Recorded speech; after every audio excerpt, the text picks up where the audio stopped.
जी, श्री मिश्रा जी, मैं आपका अपने आवास पर हार्दिक स्वागत करता हूँ।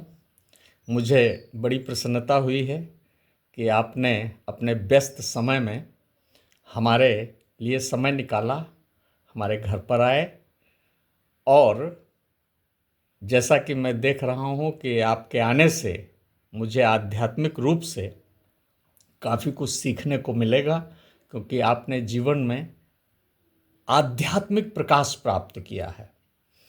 तो ये हमारी आध्यात्मिक वार्ता आगे बढ़े, शुरू हो, इससे पहले मैं ये चाहूँगा कि आप हमें ये बताएं कि जो आपका प्रारंभिक जीवन है वो कहाँ से शुरू हुआ, कहाँ से आपने शिक्षा दीक्षा प्राप्त की और कहाँ कहाँ से आपने अपने जीवन को समझने के लिए प्रेरणाएं प्राप्त की। तो अभी तो आप हमें यही अवगत कराने का कष्ट करें कि जो आपका प्रारंभिक जीवन रहा और जो आपकी शिक्षा दीक्षा हुई, उसके संदर्भ में आप हमको थोड़ा अवगत कराने का कष्ट करें।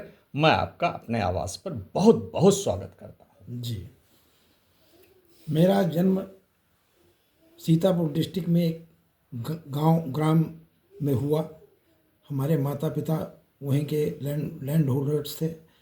वहीं से हमने बेसिक शिक्षा ग्रहण की जी और वहाँ से मैं हाई स्कूल में लखीमपुर में आकर डीएस कॉलेज में एडमिशन हुआ जी और धर्म डीएस कॉलेज में मैंने इंटरमीडिएट करने के पश्चात जी वाईडी कॉलेज में शिक्षा ग्रहण की और उसके पश्चात लखनऊ यूनिवर्सिटी में एमए एलएलबी का एमए एलएलबी 78 में मैंने उत्तीर्ण की। बहुत सुंदर। और उसके पश्चात मैंने प्रयास किया कि मैं लॉ की प्रैक्टिस करूं, जी लेकिन एक साल प्रैक्टिस करने के बाद मुझे ये पेशा पसंद नहीं आया। हाँ मुझे मैंने ये सोचा कि अब मैं सर्विस करूंगा। जी तो उसी बीच Uttar Pradesh cooperative factories federation Lucknow के अंतर्गत सेवाएं प्रकाशित हुई। मैंने उसमें इंटरव्यू दिया, उसमें मेरा सिलेक्शन हुआ। जी मैं बलराया सहकारी चीनी मिल लखीमपुर खीरी और संपूर्णा नगर सहकारी चीनी मिल खीरी एवं बीसलपुर सहकारी चीनी मिल में पोस्टेड प्रशासनिक अधिकारी से मैं रिटायर हुआ। जी और रिटायर होने के पश्चात, सेवानिवृत्त होने के पश्चात मैं लखीमपुर में अपना आवास बना करके रह रहा हूँ। जी मेरा जो खेती वगैरह है वो मैंने होती है, भाई भतीजे लोग हैं वही करते हैं। जी जी। तो श्री मिश्रा जी, अब आप हमें यह बताएं कि जो आपकी आध्यात्मिक रुचि है, आध्यात्मिकता की तरफ जो आपके कदम हैं, तो इस संदर्भ में आपको प्रेरणा कहाँ से मिली और आप ने अभी तक अपने आध्यात्मिक आचार्य के रूप में किसको स्वीकारा है, कौन आपके इस रूप में मार्गदर्शक हैं? तो चूंकि हम सबके जीवन में शरीर और प्राण और मन के बाद चूंकि हमारी एक सनातन सत्ता है जिसे हम आत्मा कहते हैं, तो ये स्वाभाविक है कि किसी भी प्रबुद्ध व्यक्ति के लिए अपने इन भौतिक और सांसारिक उत्तरदायित्वों के पश्चात ये स्वाभाविक सा जागरण हो कि वो आध्यात्मिकता की दिशा में गति करे, प्रगति करे। तो ये बिल्कुल श्लाघनीय है, बहुत ही प्रशंसनीय है कि आप इस दिशा में आए हैं। तो मैं ये जानना चाहूँगा कि आपके आध्यात्मिक प्रेरणा स्रोत कौन रहे हैं?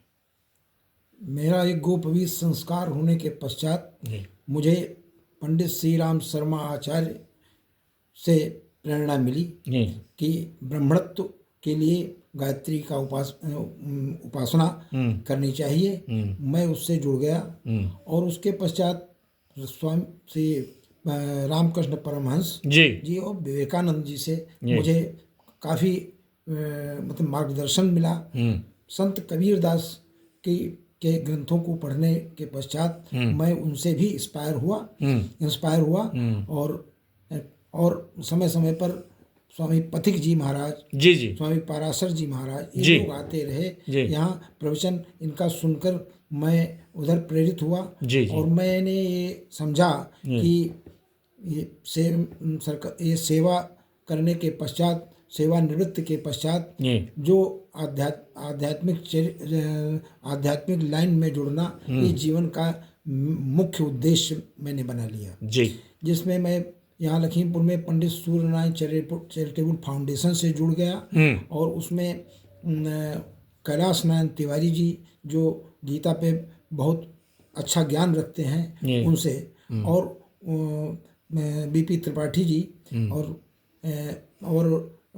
सभी और हमारे झा साहब भी और शर्मा जी, सभी लोग, इन लोगों से मैं इंस्पायर हो करके मैं गीता और रामायण से जुड़ा हुआ हूँ और उससे मुझे ये शिक्षा मिली है कि इस संसार में, माया रूपी संसार में अपने को माया रूपी संसार में यंत्रवत समझते हुए निमित्त मात्रम, जैसे गीता में कहा गया है निमित्त मात्रम बहु सव्यसाची, तो मैं एक निमित्त मात्र अपने को महसूस करता हूँ और उसी में लास्ट में भगवान ने ये श्री कृष्ण जी ने शिक्षा दी है कि सर्वधर्म परित्यज्य मामेकं शरणं व्रज।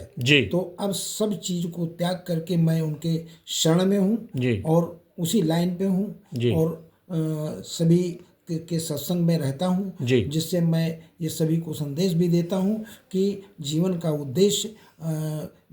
उद्देश्य केवल आर्थिक उपार्जन नहीं है।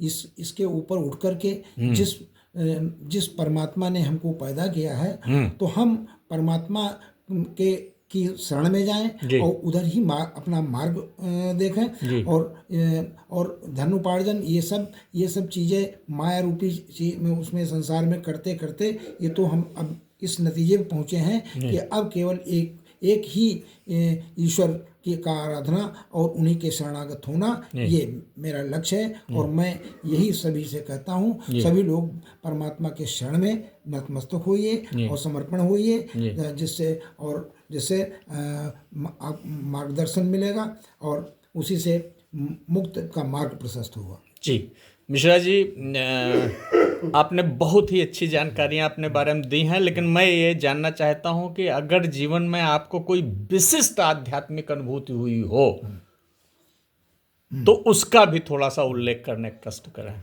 विशिष्ट आध्यात्मिक अनुभूति मुझको, मैं सुबह और शाम दोनों टाइम 1-1 घंटे जो जाप और को पूजा करता हूँ, उसमें मुझे ये मतलब अंदर से महसूस हुआ है कि ब्रह्म की शरणागत, ब्रह्म और जीव में कोई भेद नहीं है। जीव जो है वो ब्रह्म का अंश है। इसलिए यदि हम अपने अंदर अंतर्मुखी होकर के उसी ब्रह्म की शरणागत, उसकी याद में रहें और उसी का स्मरण करें, तो इससे बेहतर कुछ हमको लगता नहीं है। यही मुझे चेतना मिली है। जी जी, ये बहुत सुंदर है। और अंत में मैं आपसे ये जानना चाहूँगा कि जो आज का मानव है उसको सुखी बनाने के लिए, उसकी चेतना में शांति भरने के लिए और उसको आनंद में निरंतर रहने के लिए आपकी दृष्टि में क्या करना चाहिए? उसको अपनी आवश्यकताएं न्यूनतम कर देनी चाहिए और जो भी उसको मिले उसी में संतुष्ट होना चाहिए जी। और उसको कोई इच्छाएं अपनी सीमित करके अपने जीवन यापन करना चाहिए और अपने सत्य मार्ग पर ही चलना चाहिए और कहीं अभिलाषा, कोई इच्छा, मनोकामनाएं, ये इनका त्याग कर देना चाहिए जी। हाँ, क्योंकि ये अहंकार का भोजन है जी। वो त्याग, कामनाओं का त्याग बहुत परमावश्यक है। इसी से आदमी सुख पूर्वक अपना जीवन व्यतीत कर सकता है। तो श्री मिश्रा जी बताइए कि फिर मनुष्य के दुख का मूल कारण आप किसको समझते हैं? मनुष्य के दुख का मूल कारण उसकी इच्छाएं ही हैं, जी। और इच्छाओं का दमन और मन को निग्रह करके उसको मन को मार जो देगा, मन को जो मार देगा और इच्छाओं का दमन कर देगा और अभिलाषाओं और कामनाओं का त्याग कर देगा, वही सुख के मार्ग पे सुख का मार्ग है। जी। हाँ जी। तो आपकी दृष्टि में ये जो कामनाएं हैं यही दुख के मूल कारण हैं। हाँ। और कामनाओं का अगर क्षय हो जाए, खत्म हो जाए कामनाएं, तो हमारे लिए सुख का रास्ता जी जी प्रशस्त हो जाता प्रशस्त हो है। जाए।